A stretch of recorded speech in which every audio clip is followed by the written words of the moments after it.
l'Éternel. Gloire à Jésus. Allah ou grand Seigneur.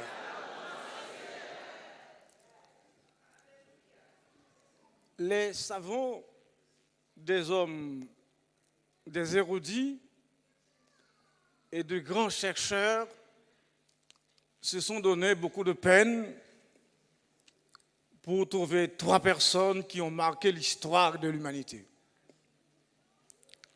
3 personnes qui ont eu une influence considérable dans l'histoire de l'humanité. Et en cherchant, ils ont fini par comprendre, par mettre la main sur la personne de Jésus qui est venu dans le monde et qui a impacté le monde par la vie nouvelle qu'il a apportée, qui a transformé la vie des gens, aussi grave que soit leur péché. Depuis Jésus rentré dans la vie, on a transformé quand même. Amen.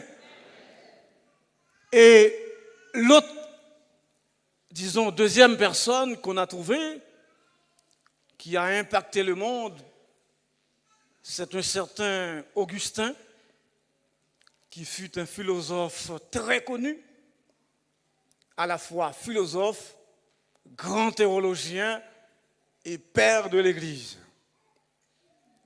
Lui, il a marqué l'histoire, il se fait un nom dans l'histoire de la pensée et dans l'histoire de la théologie et dans l'histoire de l'Église, il s'est fait un nom. Et troisième personne qui a marqué l'histoire, c'est un certain prophète Mahomet qui, lui, pour le monde arabe, a impacté le monde par son idéologie et qui a entraîné des millions et des millions de personnes derrière lui.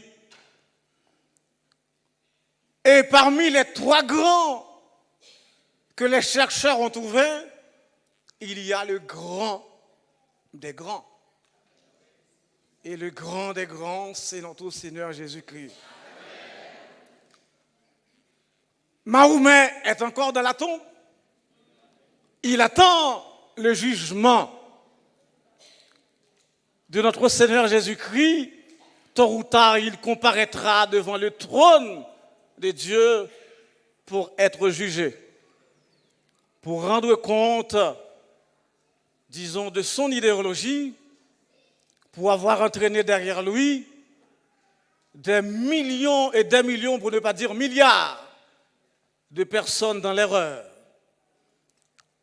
Et Saint Augustin, qui a travaillé comme philosophe, comme théologien, il est encore dans la tombe. Il attend sa récompense au retour de notre Seigneur Jésus-Christ. Mais le seul nom, dit la Bible, car il n'y a sous le ciel aucun autre nom qui ait été donné parmi les hommes par lequel nous devions être sauvés, c'est notre Seigneur Jésus-Christ. Et je ne peux pas ne pas chanter, je ne peux pas ne pas bénir le jour où j'ai accepté mon Dieu qui m'a fait tant de grâce. Ce matin, en ce jour de Pâques, le monde entier est en train de célébrer un grand événement qui a complètement changé ma destinée. Un grand événement qui a complètement changé votre destinée, changé la destinée des pécheurs, des hommes perdus. Et cet événement, c'est la résurrection de notre Seigneur Jésus-Christ. En fêtant cet événement, nous célébrons la vie nouvelle en Jésus-Christ. Et comme vous le savez, chaque enfant, chaque être humain reçoit de son géniteur, reçoit de ses parents un héritage biologique. Adam et Ève nous ont transmis un héritage corrompu. Et à cause de cet héritage, l'homme est condamné pour 3 motifs. Il possède une nature pécheresse. Le péché lui est imputé et il pratique le péché.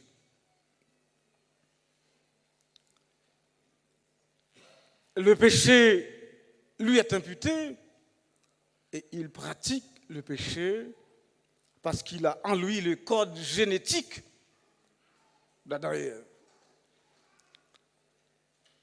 Dans Jérémie 17, verset 31, le prophète avait souligné que le péché était gravé comme une pointe de diamant sur le cœur des hommes, et en particulier des Israélites. Et c'est une manière de souligner la corruption radicale de l'être humain, puisque le péché est inscrit comme une pointe de diamant sur notre cœur. L'homme ne peut pas faire le bien. Ils ne peuvent pas faire le bien, ils sont orientés vers le mal, et c'est pour ça que l'ancienne alliance a échoué, et c'est pour cela que Dieu va changer. Par la désobéissance et le péché d'un seul homme, la mort s'est étendue sur tous les hommes qui ont dans leurs veines l'ADN d'Adam et Ève, et ce code génétique nous conduit et nous oriente vers le mal. Ce code génétique nous conduit à la souffrance, nous conduit à la maladie, nous réduit à la vieillesse et nous réduit à la mort. Mais Dieu nous a donné la vie éternelle en Jésus-Christ, selon Romains chapitre 6, verset 23, qui dit « Car le salaire du péché, c'est la mort, mais le don gratuit de Dieu, c'est la vie éternelle en Jésus-Christ. Et c'est de lui que nous recevons la vie nouvelle. » En Jésus-Christ, nous recevons notre ADN spirituel de notre Père céleste. En Jésus-Christ, nous recevons un nouveau code génétique. Et en recevant ce code génétique, un être nouveau est créé, un homme nouveau est né ce matin. Et le code génétique de cet homme nouveau que nous recevons est divin, parce qu'il est dit dans 2 Pierre chapitre 1er verset 4, il dit « Dieu nous a donné tout ce qui contribue à la vie et à la piété afin que nous devenions participants de la nature divine. » Et ce dont nous avons besoin pour retrouver l'image de Christ en nous, nous est donné à la nouvelle naissance. L'ADN de Dieu, sa vie éternelle, est mise dans notre esprit. C'est pourquoi l'apôtre Paul dit, si quelqu'un est en Christ, il est une nouvelle créature. Les choses anciennes sont passées et voici toutes les choses sont devenues nouvelles parce que vous avez reçu un nouveau code ADN. Votre ADN a changé, donc l'homme nouveau qui est créé, c'est un homme qui est entièrement nouvel. C'est une femme qui est entièrement nouvelle, complètement nouvelle et totalement nouvelle.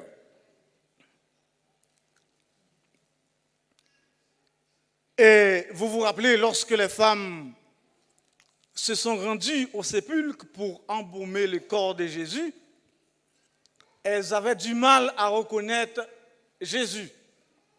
Comment comprendre cela? Ces femmes qui ont passé beaucoup de temps avec Jésus, qui ont vécu avec le Seigneur, qui l'ont servi, qui lui ont servi, qui lui ont préparé à manger. Jésus est ressuscité, Jésus est en face de Marie, mais elle avait du mal à le reconnaître. Jésus est devenu méconnaissable. Pourquoi? C'est parce que le Christ souffrant, le Christ maltraité, le Christ méprisé, le Christ abattu n'est plus le même après sa résurrection. Amen. C'est pourquoi il est devenu méconnaissable. Cela veut dire après votre résurrection en Christ, même l'homme avec lequel vous avez passé toute votre vie, il aura du mal à vous reconnaître. Il aura du mal à reconnaître son mari ou sa femme. Pourquoi? Parce que la Bible dit, lorsque le corps aura revêtu, le corps corruptible, dans 1 Corinthiens chapitre 15, verset 50, il dit, lorsque le corps corruptible aura revêtu l'incorruptibilité, lorsque le corps méprisable aura revêtu l'immortalité, on aura du mal à vous reconnaître. Vous serez méconnaissable, même pour ses amis, même pour ses proches. Et c'est lorsque Jésus dit et prononce le nom de Marie, et Marie arrive à identifier, à reconnaître que c'est la voix de son Seigneur qui lui parle. Donc ce matin, notre encouragement pour vous, pour nous qui sommes là ce matin, nous pouvons dire que ce jour est pour nous un jour de victoire, un jour glorieux, un jour qui nous rappelle notre souffrance cessera, notre misère cessera. Un jour, nous serons méconnaissables et même nos proches, nos amis et nos parents auront du mal à nous reconnaître parce que nous serons complètement changés. Lorsque notre corps ne sera plus soumis aux amortissements du temps, parce qu'à chaque année qui passe, il y a une partie de votre être qui s'en va. Il y a une partie de votre beauté qui s'en va.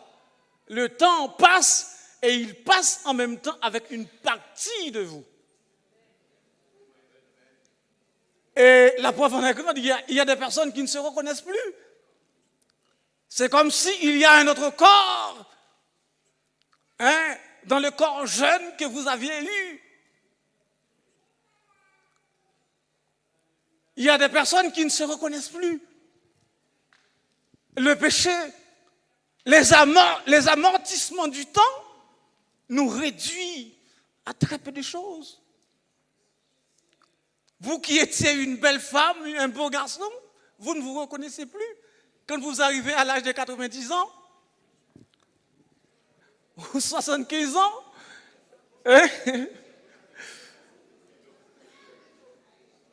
Amen. Il y a d'autres soeurs qui disent c'est plutôt. C'est plutôt. Vous ne vous reconnaissez plus. Ça, c'est les effets du péché qui nous réduit à néant. Mais l'espoir que nous avons ce matin, un jour nous serons méconnaissables. Amen. Vous serez méconnaissables. Parce que votre corps aura revêtu l'incorruptibilité. Votre corps ne sera plus soumis au chagrin, aux souffrances, à la douleur ce matin. Voilà pourquoi nous devons chanter avec fierté le nom de notre Seigneur Jésus-Christ. Pour que notre corps revête l'incorruptibilité, pour que notre corps revête le corps glorieux, il faut que nous ayons dans notre sang l'ADN de notre Père céleste. Amen.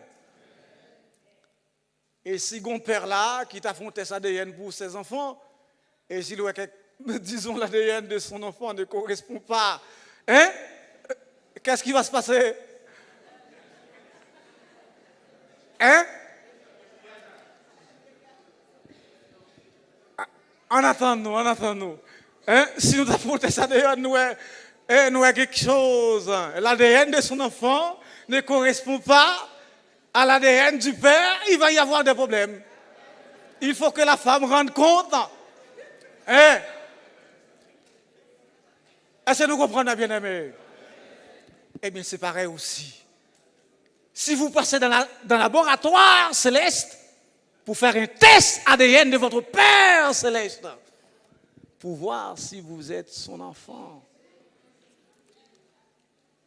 Si vous êtes son enfant, si vous êtes né de nouveau, il faut qu'on trouve l'ADN du Père dans votre sang. Amen. Disons béni soit l'Éternel. Gloire à Jésus. Allah ou grand Seigneur. Ah oui, il faut qu'on trouve l'ADN de notre Père céleste. Et affichez pour nous, s'il vous plaît. C'est pas moi qui le dis. Dans 1 Jean chapitre 1er, verset 1 Jean chapitre 1er, verset 1er à 6. Et nous lisons ensemble.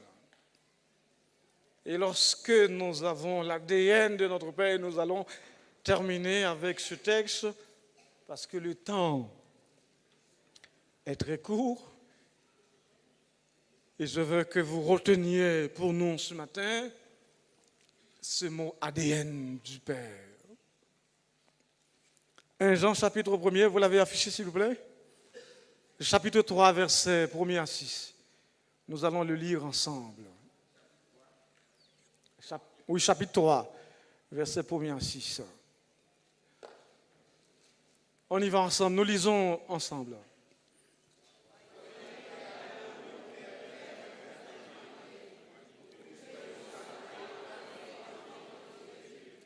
Et nous le sommes. Si le monde ne vous...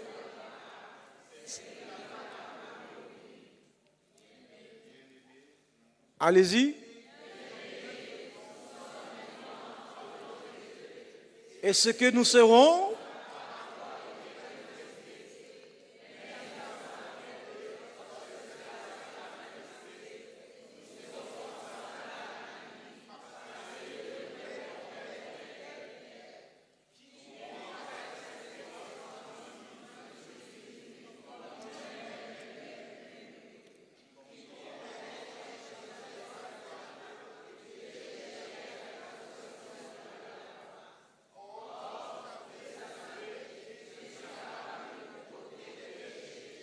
et il n'y a point en lui, amen, et il n'y a point en lui le péché. C'est-à-dire l'ADN de Dieu, c'est l'ADN divin. L'ADN, et quand nous avons son ADN, nous ne pouvons pas pécher. Et quand le péché se présente devant nous, nous sommes obligés de trembler. Est-ce que vous comprenez? Parce que l'ADN que vous avez reçu, est contraire au péché. C'est pourquoi Jésus dit à Nicodème, si un homme ne naît d'eau et d'esprit, il ne peut rentrer. Si vous ne pas recevoir l'ADN spirituel là, vous ne pouvez pas appeler enfant de Dieu ce matin. Hein? Merci Seigneur. Merci Seigneur. Merci Seigneur. Merci Seigneur. Merci pour la vie éternelle. Merci pour la vie éternelle que tu m'as donnée. Ce que je suis n'a pas encore été manifesté.